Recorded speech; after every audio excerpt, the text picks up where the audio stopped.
Jesus, o Senhor, ao leão de Judá, a raiz de Davi, que venceu e o livro abrirá.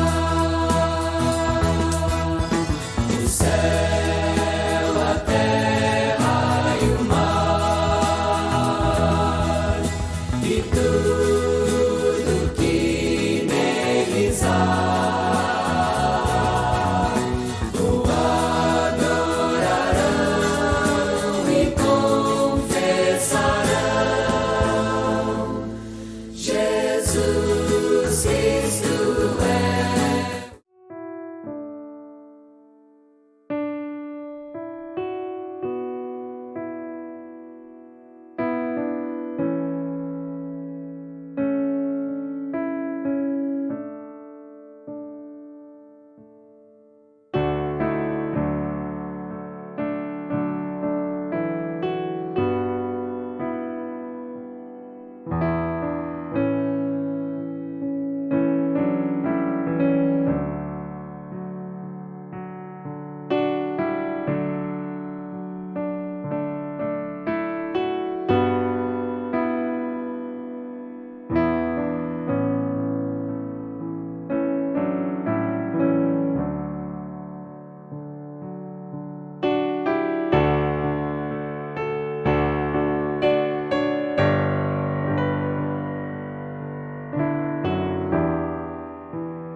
Boa noite, meus irmãos.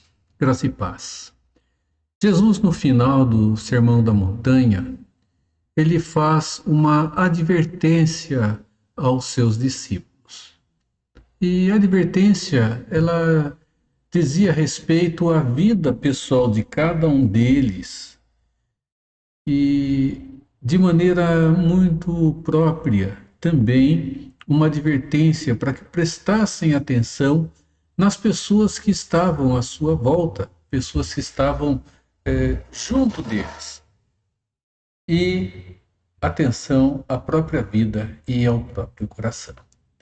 Eu vou fazer a leitura do capítulo 7, do verso 15 ao verso 29. As Escrituras dizem assim: Acautelai-vos dos falsos profetas, que se vos apresentam disfarçados em ovelhas, mas por dentro são lobos roubadores. Pelos seus frutos os conhecereis. Colhem-se porventura as uvas dos espinheiros ou figos dos abrolhos? Assim toda árvore boa produz bons frutos, porém a árvore má produz frutos maus. Não pode a árvore boa produzir frutos maus, nem a árvore má produzir frutos bons. Toda árvore que não produz bom fruto é cortada e lançada ao fogo. Assim, pois, pelos seus frutos os conhecereis. Nem todo o que me diz Senhor, Senhor entrará no reino dos céus, mas aquele que faz a vontade do meu Pai que está nos céus. Muitos naquele dia hão de dizer-me: Senhor, Senhor, porventura não temos nós profetizado em teu nome? E em teu nome não expelimos demônios? E em teu nome não fizemos muitos milagres? Então lhes direi explicitamente: nunca vos conheci. Apartai-vos de mim, os que praticais a iniquidade. Todo aquele, pois, que ouve estas minhas palavras e as pratica, será comparado a um homem prudente que edificou a casa sobre a rocha. Caiu a chuva, transbordaram os rios, sopraram os ventos e deram com ímpeto contra aquela casa, que não caiu, porque fora edificada sobre a rocha. E todo aquele que ouve estas minhas palavras e não as pratica, será comparado a um homem insensato, que edificou a sua casa sobre a areia. E caiu a chuva, transbordaram os rios, sopraram os ventos e deram com ímpeto contra aquela casa, e ela desabou, sendo grande a sua ruína. Quando Jesus acabou de proferir essas palavras, estavam as multidões maravilhadas da sua doutrina, porque ele as ensinava como quem tem autoridade e não como os escribas. Amém. Vamos orar? Nosso Deus, obrigado, Pai, porque ouvimos a Tua palavra mesmo na distância dos séculos, através da Tua revelação deixada a nós, na ação do Teu Espírito sobre a nossa vida.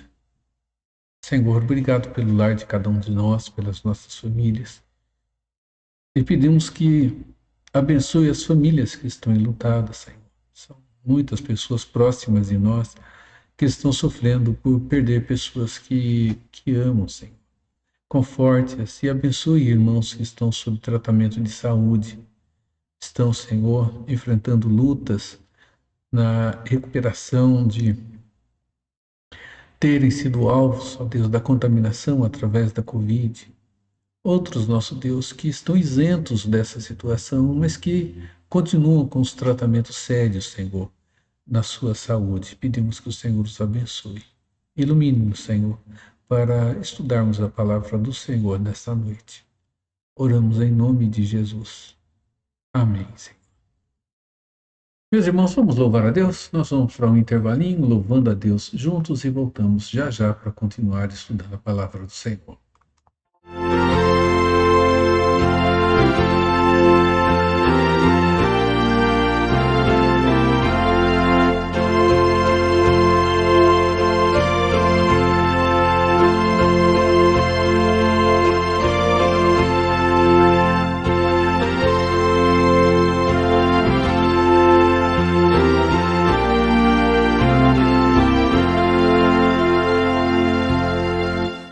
Onde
O texto do nosso estudo de hoje, ele está baseado em uma das revistas de escola dominical e de estudos bíblicos da editora Z3, a revista que tem o volume número 48.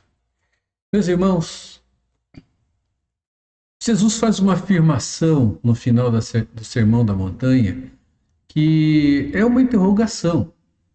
Ele diz: nem todo que me diz Senhor, Senhor entrará no reino dos céus. E ele diz: muitos naquele dia dirão: Senhor, Senhor, nós não profetizamos o teu nome, não expelimos demônios no teu nome, não fizemos milagres. E Jesus vai dizer: eu não conhecia nenhum de vocês. O título que estou dando pode, a princípio, não parecer exatamente um texto que traz toda afinidade com as palavras finais do Sermão da Montanha. Eles estão intimamente ligados. Porque o texto que Jesus nos traz aqui, ele mexe com a realidade do relacionamento com Deus de cada pessoa, de cada um de nós, de cada um daqueles que vivem uma vida de religiosidade.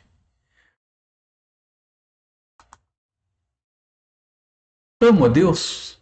É uma pergunta interessante. Nós podemos afirmar que sim, pelos nossos sentimentos. Segundo Deus, nós de fato o amamos? Não segundo nós, segundo o nosso, a nossa pressuposição, segundo os nossos sentimentos, que são, eles são variáveis, eles são volúveis. Em alguns momentos nos sentimos amando mais, em outros momentos nos sentimos amando menos.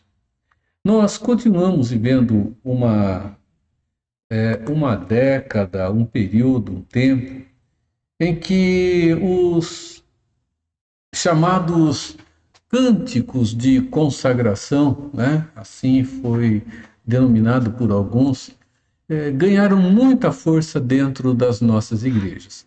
São cânticos que têm por característica elogiar a Deus. Cânticos que têm por característica, enquanto está sendo entoado, declarar a Deus dedicação pessoal. Né?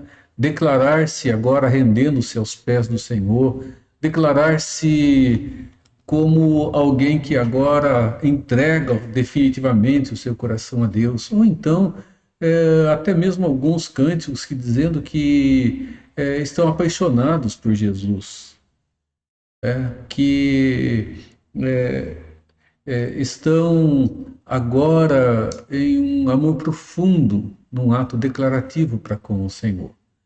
São cânticos com letras que exaltam a Deus, o seu nome, que expressam da parte daqueles que estão cantando dedicação, consagração. Isso tudo, meus irmãos, não é nenhum problema dentro da vida pessoal de adoração ou da vida comunitária e coletiva, de forma nenhuma. Nós vemos que há na palavra de Deus fundamento para isso. A grande questão que envolve a relação da nossa vida com os filhos de Deus, ela tem por ponto essencial um outro lado.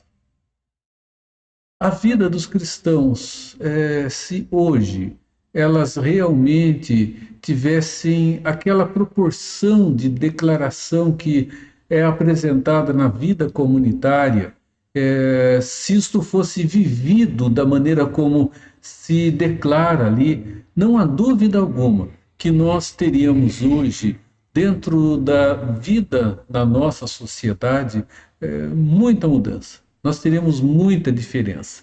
Nós estaríamos com certeza vivendo um contexto social, um contexto de relacionamentos completamente diferente daquilo que nós estamos vivenciando, vivendo e praticando dentro do nosso tempo. Então, no texto que nós lemos ainda há pouco, nós vemos Jesus falando, ele começa falando sobre os falsos profetas. E ele está tratando aqui de algo que podemos chamar aqui de um auto-engano, né? Pessoas que veem-se crédulas em algo, mas que Deus não vê, não enxerga da mesma forma, ele não vê da mesma maneira. Vejam só, esse auto-engano, meus irmãos, significa alguém enganando-se a si mesmo, né? E às vezes somos doidos para isso. Nós somos espetaculares em tentar um engano a nós mesmos nas mais diversas situações.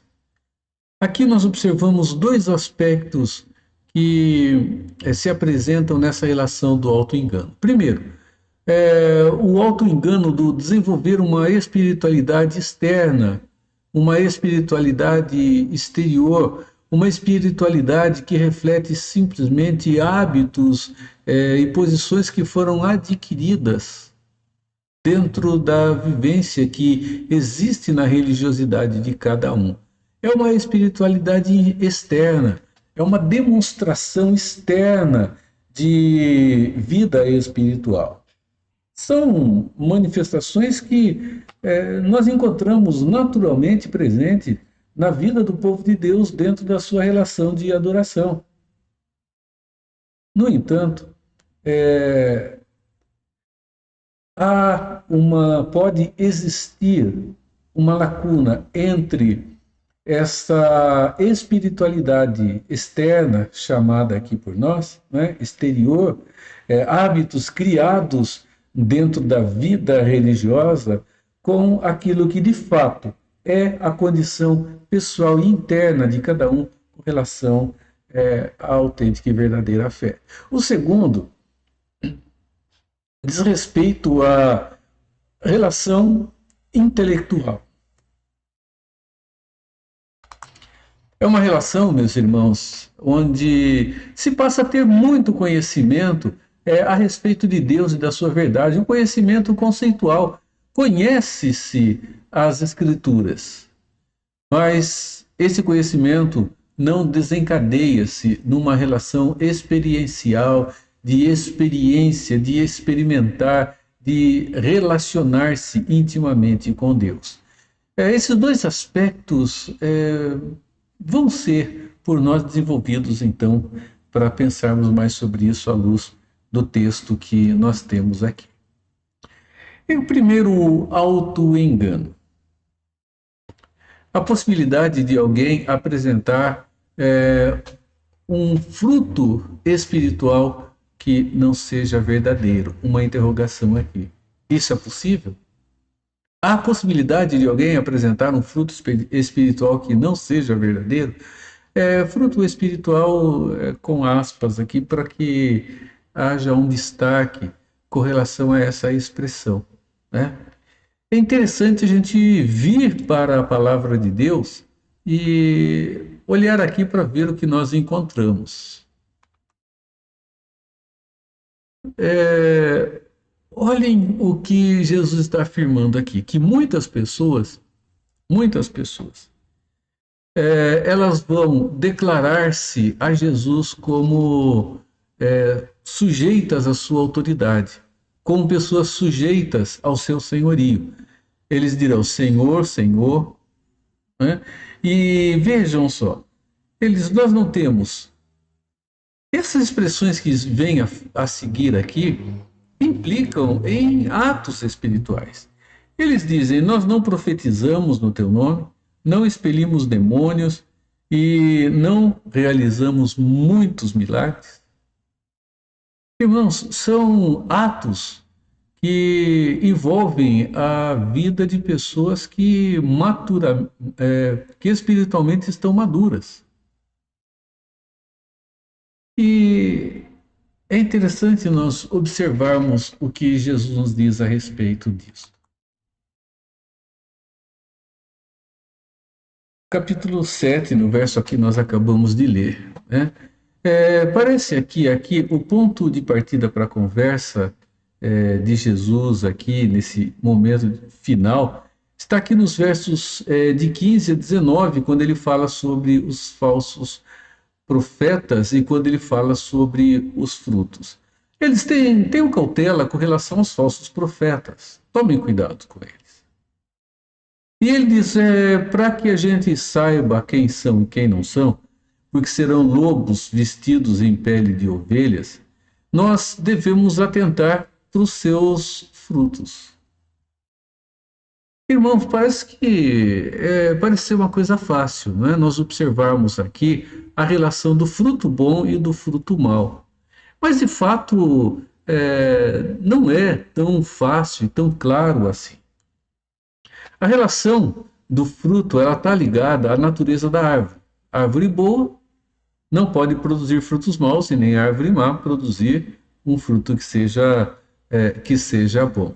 Martin Lloyd Jones, no seu livro Sermão do Monte, ele faz algumas observações e eu trouxe duas citações aqui. Primeiro, ele diz o seguinte: ele diz que Jesus estava chamando a atenção para o fato de que as árvores se assemelham umas às outras. Olha que interessante, né? São árvores semelhantes.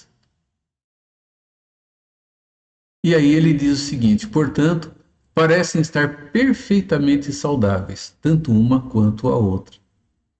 Só que não produzem necessariamente a mesma qualidade do fruto. Irmãos, a explicação de Martin Lloyd Jones com relação a esse texto identifica que, olhando para as palavras de Jesus e interpretando aquilo que Jesus quis dizer, ele afirma que nós temos árvores parecidas, que, no entanto, ela é perfeitamente saudável e sadia, por isso produz frutos bons. A outra, ela não é saudável e, na própria citação do Dr. Martin Lloyd Jones, ela produz frutos podres, ela produz frutos ruins. E a outra citação diz assim: o perigo nesse caso consiste em alguém fazer-se passar por uma nova criatura, ao invés de receber vida eterna no íntimo, ao invés de receber a transformação de sua própria natureza interna mediante a renovação, segundo a imagem do próprio Senhor Jesus Cristo. Aqui já temos uma comparação entre a árvore e as pessoas. Então ele faz uma afirmação, e nós observamos Jesus aqui fazendo uma afirmação paralela. Ele diz: haverá uma aparência, mas, no entanto, o fruto que se produzirá, ele será um fruto ruim, porque a árvore em si, ela não é boa. Como é possível alguém ter ações espirituais concretas, elas são concretas segundo Jesus, e receber de Jesus a afirmação de que nunca o conheceu? Como isso é possível? Pode parecer estranho que Jesus esteja fazendo essa afirmação. Afirmar que pessoas que tiveram atos que refletem diretamente uma atitude espiritual, e aqui estão elas, né? Fazer milagres, expelir demônios e profetizar. E ainda assim, com todas essas ações, esses atos, não terem ali a garantia de que estarão presentes com Jesus no seu reino futuro. Porque é o que Jesus está tratando aqui. No momento final, essas pessoas vão chegar e vão dizer: Senhor, nós fizemos tudo isso. Como é que nós não temos direito a estar aqui agora? Como nós não temos direito a desfrutar de toda a bênção do reino eterno e do reino celestial? Meus irmãos, o que Jesus está nos mostrando aqui é que, por parte daquelas pessoas, havia uma falsa profissão de fé, ou seja, era uma declaração de fé que externava-se, mas que não era reflexo e resultado de fato, da fé residente dentro do coração. E a esses Jesus está chamando aqui de falsos profetas. As palavras ditas não condiziam com as palavras, com os sentimentos do coração. Não correspondiam à autenticidade da vida com o Deus Todo-Poderoso. O que nos chama a atenção é ver que essas pessoas, mesmo que não tenham a garantia da vida eterna com o Senhor, ainda realizaram atos sobrenaturais. E nós vemos isso como algo possível. E em Atos nós vemos alguns exemplos. Nós vemos dentro das Escrituras exemplos assim.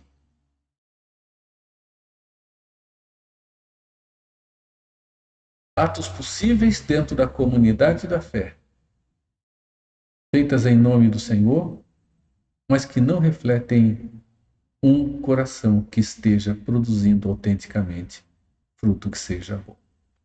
Não bom no sentido de daquele que recebe, mas por parte daquele que o produz.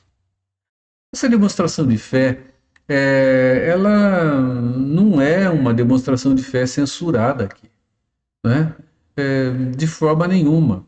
Só que nós observamos que Jesus aqui, ele não está olhando para as ações, mas ele olha para o coração daquelas pessoas que estão realizando cada uma delas. E aí reside a diferença. Não é simplesmente aquilo que se faz, mas o que vem lá dentro do coração como motivação para aquilo que se está realizando. Essa outra citação que eu tomei ali da revista. Não há reputação exterior que seja suficiente para reparar o mundanismo e a falta de amor a Deus. Meus irmãos, não há nenhum ato, por melhor que seja, por mais elogioso que seja, por mais bonito que ele possa ser dentro da sua apresentação, que faça com que o mundanismo presente em nós seja agora esquecido e nos dê vantagem, garantia ou segurança da caminhada eterna com o Deus no futuro do Senhor na sua volta. O destino eterno de alguém não será analisado por aquilo que ele faz ou aquilo que ele diz. Não é o que ele faz ou o que ele diz que vai determinar o destino eterno de alguém.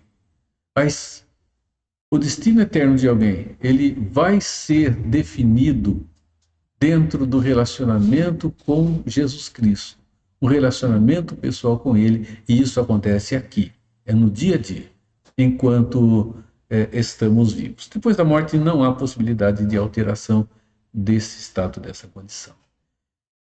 O segundo, o auto-engano.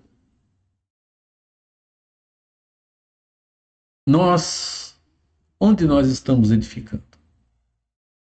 Edificando a casa sobre a areia ou estamos edificando a casa sobre a rocha?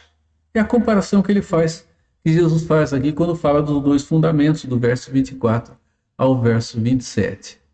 Onde é que nós estamos firmando a nossa construção? A nossa construção, ela está firmada sobre um terreno arenoso ou sobre um terreno rochoso? Jesus faz uma comparação aqui. E essa comparação, ela é usada por Jesus aqui para fazer uma comparação entre a vida daquele que está com Deus e a construção de uma casa, a construção de uma moradia, a construção de uma habitação. Ele vai usar essa figura comparativa aqui e mostra que podemos construir sobre duas bases. Construir sobre uma base mais segura ou sobre uma base menos segura. Então, no exemplo que nós temos aqui, nós temos duas casas sendo construídas, duas casas que podemos dizer são idênticas. Duas casas que, olhando para uma e olhando para outra, elas apresentam a mesma beleza, a mesma aparente segurança, a construção exatamente com a mesma estrutura. Aparentemente, elas são exatamente iguais. A diferença não está na casa construída, mas está no local onde cada uma delas foi construída. Ou seja, na sua fundação. Uma, meus irmãos, foi construída colocando o seu alicerce, colocando a sua base sobre um terreno de solo rochoso. Vamos pensar sobre esse tipo de construção. Esse tipo de construção é uma construção mais difícil, é uma construção mais demorada. Fazer a casa sobre um terreno rochoso, meus irmãos, demanda em um trabalho bem maior para estabelecer e para lançar os alicerces da construção que se vai fazer. É um trabalho árduo, é um trabalho duro, é um trabalho demorado. É um trabalho que se torna bem mais complicado em comparando-se com a construção feita num terreno mais fácil, um terreno arenoso, que é o caso da segunda casa que nós temos aqui. A segunda teve a sua estrutura colocada sobre um terreno arenoso. E o terreno arenoso, né, ele é um terreno mais fraco, um terreno onde, para se atingir um ponto de segurança de construção, pode demandar um trabalho até maior. E pode não se conseguir um bom resultado.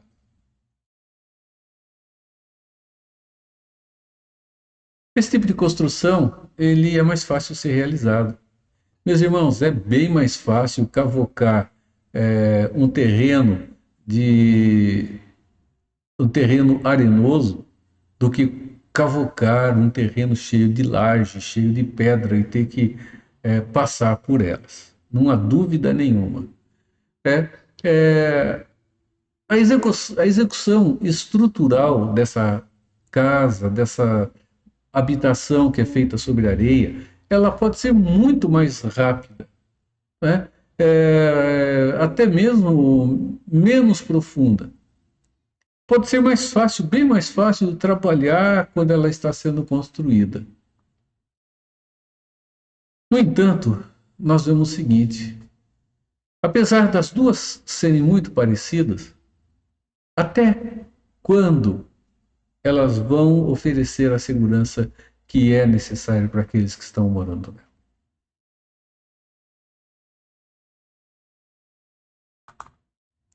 Essa é a questão que Jesus levanta aqui. Qual é, de fato, a garantia de tempo que se vai ter e a segurança no caminhar do dia a dia, quando a tempestade vier, quando a tempestade bater, quando a tempestade chacoalhar aquela construção?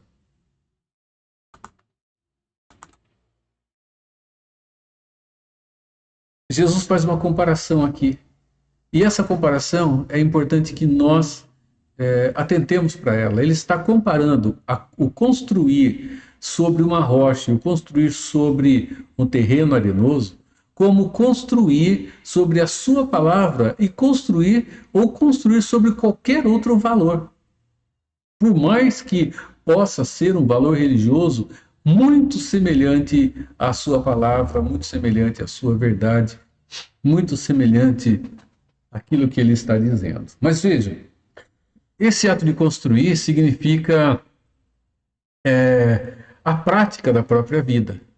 É ouvir a palavra, é dar ouvidos a ela, é a palavra ser incorporada na vida. E ele diz que se isso não acontecer, a construção da vida em todos os aspectos acontecerá sobre uma base frágil, acontecerá sobre uma base ruim.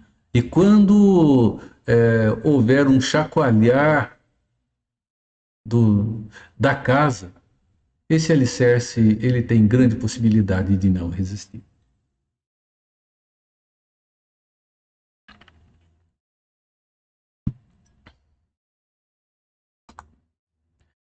Esta semana, um temporal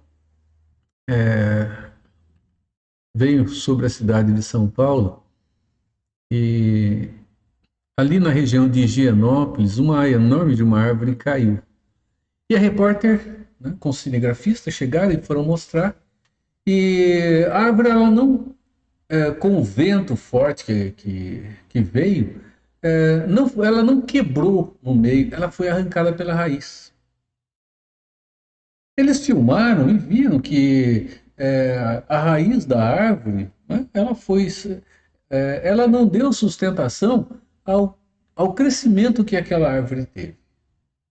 Uma árvore bonita, uma árvore bem construída, uma árvore bem estruturada com a sua copa, bem formada, bonita.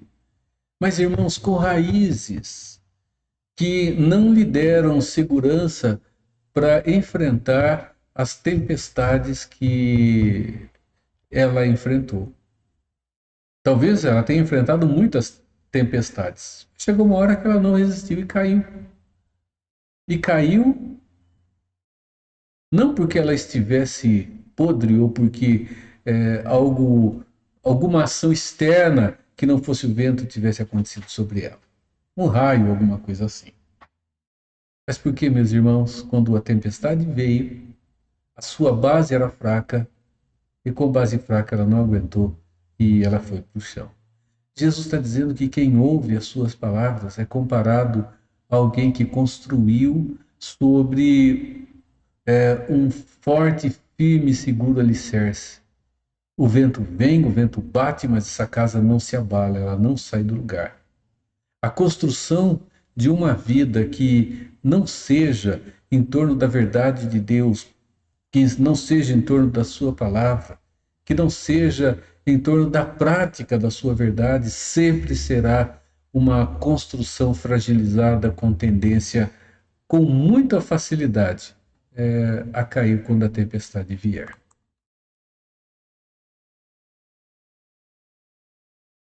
A pergunta, né, que devemos fazer a nós mesmos: com qual dessas duas casas nós podemos ser comparados?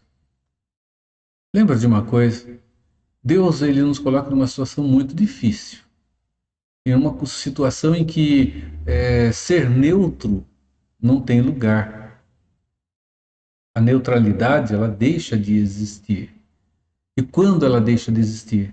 Quando nós tomamos conhecimento dos ensinamentos de Deus a nós. É o que Jesus está dizendo. Eu tornei claro para vocês. Eu disse, vocês entenderam? A partir de agora, vocês estão com a responsabilidade da palavra que ouviram. A partir do momento que nós conhecemos a verdade, nós nos tornamos também participante dos valores que estão presentes no ensinamento que chegou até nós. Irmãos, não há mais neutralidade. Jesus nos coloca numa situação de escolha, ou fazemos ou não fazemos. Ou construímos bem ou construímos mal. Não há para o Senhor uma outra alternativa. A partir do momento que nós ouvimos, tomamos conhecimento, nós, meus irmãos, estamos assumindo a responsabilidade de construirmos com base sólida ou construirmos com base frágil a nossa própria caminhada de vida do dia a dia. A afirmação de Jesus é que se nós construirmos a nossa vida baseado apenas naquilo que exteriormente é apresentado, nós vamos construir sem nenhuma firmeza, nenhuma segurança, sem nenhuma solidez. Isso acontece porque, meus irmãos, a fundação que há sobre os nossos pés é a própria pessoa de Jesus Cristo, que é chamada por Pedro de pedra de ângulo, pedra de esquina, a pedra angular. Irmãos, não dá para construir uma vida de fato espiritual baseado simplesmente em coisas que se faz.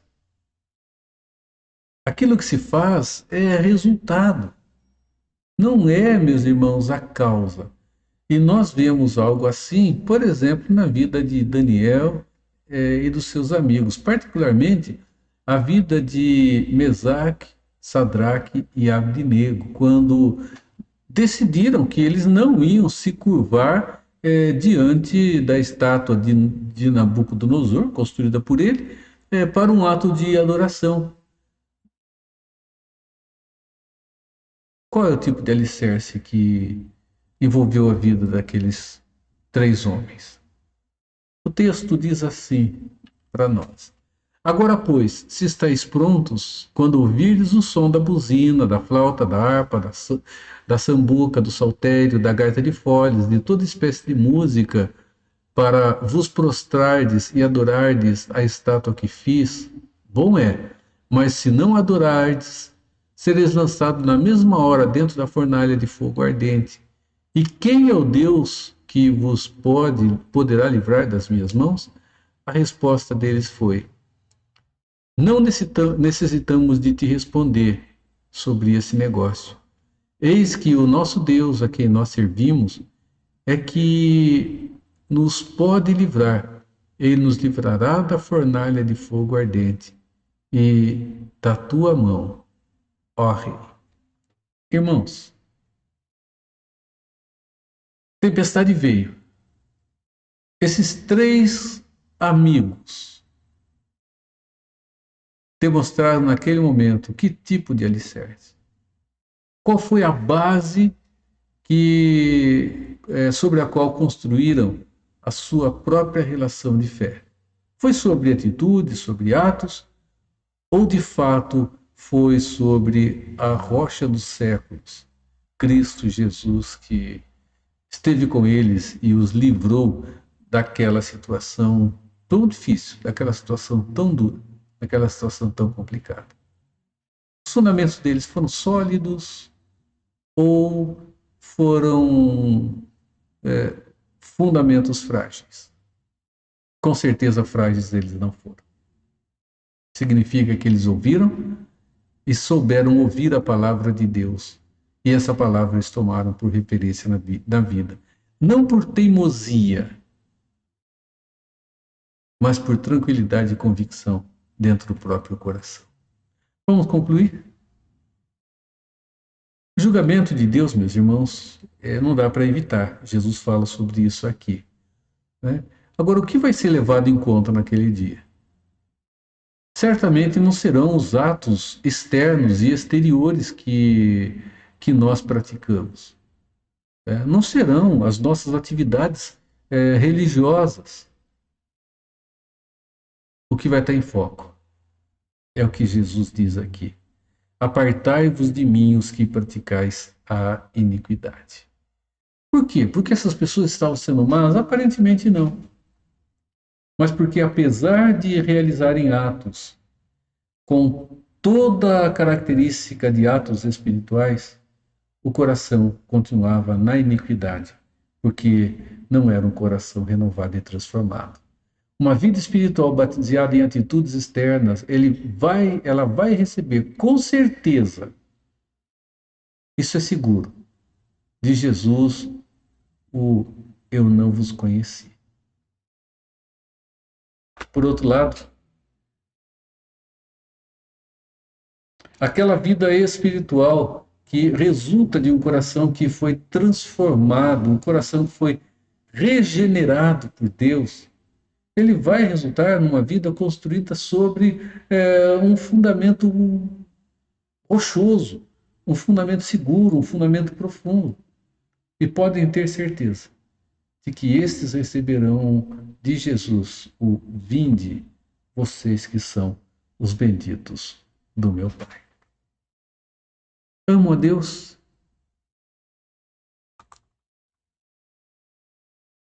É muito mais, meus irmãos, do que uma simples pergunta.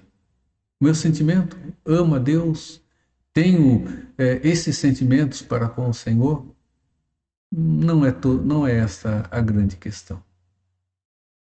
A questão envolve, de fato, a transformação do coração que nos ensina a amar de fato o Senhor. E tudo isso porque Ele nos amou primeiro.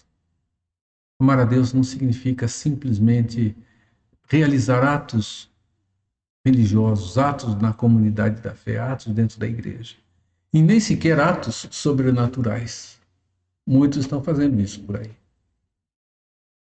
E Jesus disse que muitos desses, quando chegar aquele grande dia, receberá dele: eu não conhecia nenhum de vocês.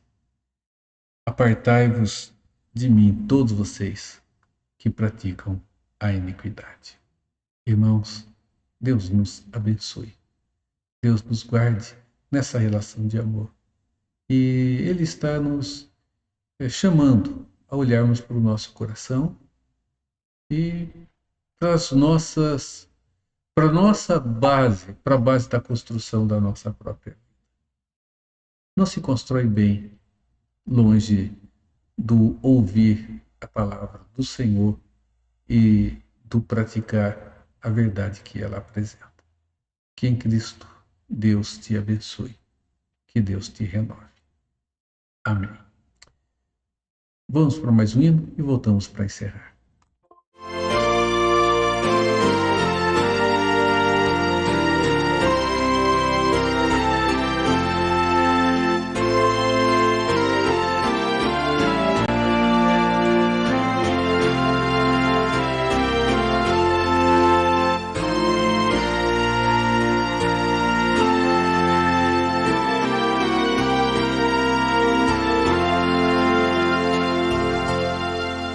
Tu que sobre a amarga cruz revelaste teu amor, tu que vives, ó Jesus, vivifica no Senhor. Venha, vem, Jesus Senhor, nossas almas despertar com teu santo e puro amor. Vem, Senhor, nos inflamar.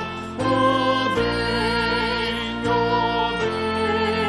nossas almas inflamar. Eis o mundo tentador a querer-nos atrair, sem teu fogo abrasador não podemos resistir.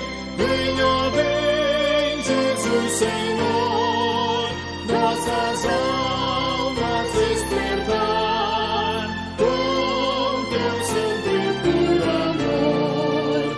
Vem, Senhor, nos inflamar. Oh, vem, nossas almas inflamar.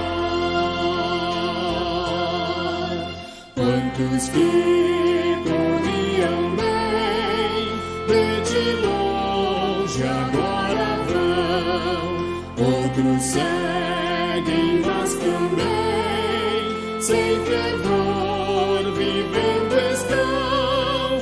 Venha, vem, Jesus Senhor, nossas almas despertar com teu santo e puro amor. Vem, Senhor, nos inflamar. Oh, vem, nossas almas inflamar.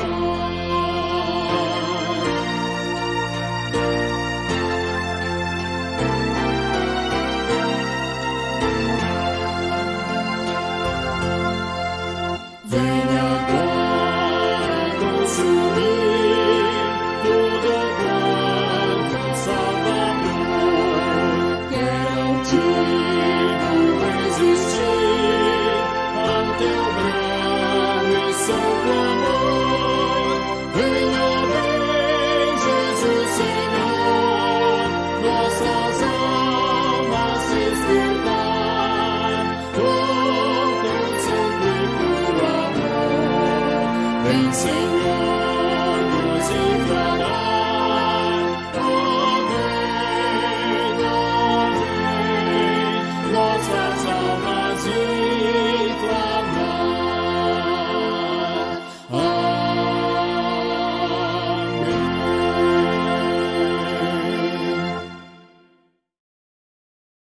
Vamos encerrar orando. Nosso Deus, vem inflamar, Senhor, as nossas almas. Que as palavras dos nossos lábios não sejam, Senhor, somente palavras vazias externas, mas que sejam um resultado e reflexo do nosso coração. Coração transformado, coração regenerado pelo Senhor, ó Deus. Conduza-nos ainda na caminhada desta noite. É o que nós pedimos em nome de Jesus. Amém. Irmãos, que a graça de Jesus Cristo, o amor de Deus, o nosso Pai, e a consolação do Espírito Santo seja com a sua vida e com todo o povo de Deus, agora e por todo sempre. Deus abençoe, Deus lhe dê uma abençoada noite junto com a sua família. Amém.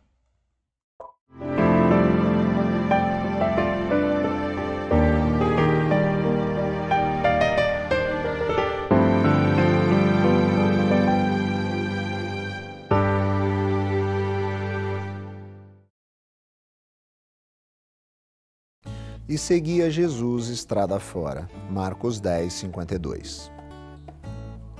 Um homem cego, conhecido como Bartimeu, o filho de Timeu, estava assentado à beira do caminho, em uma das ruas da antiga e famosa cidade de Jericó, praticando algo que certamente lhe causava tristeza e profunda humilhação, pedindo esmolas.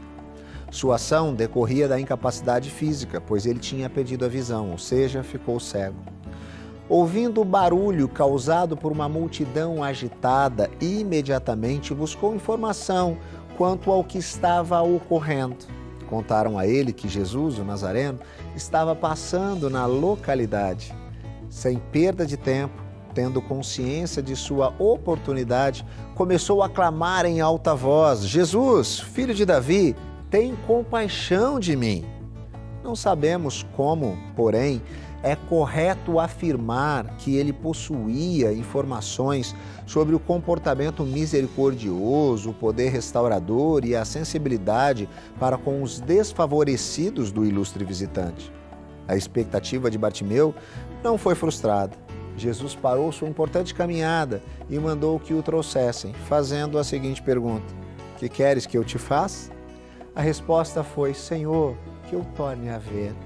Jesus lhe disse: recupera a tua vista, a tua fé te salvou. E imediatamente tornou a ver e passou a segui-lo. A história de Bartimeu nos ensina que fomos transformados para seguir Jesus, o mais fascinante projeto de vida.